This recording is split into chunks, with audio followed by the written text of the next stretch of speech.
Contoh, dia buka pintu kereta, tiba-tiba orang lain hantam kereta.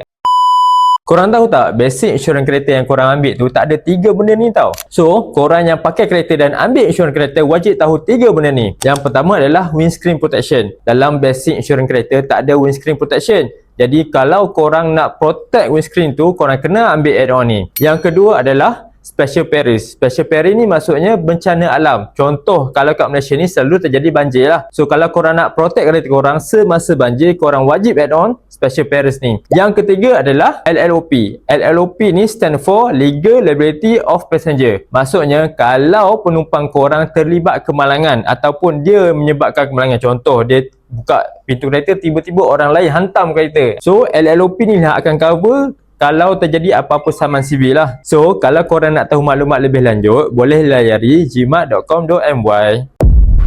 jimat.com.my. Jimat wang, jimat masa, jimat segala-gala.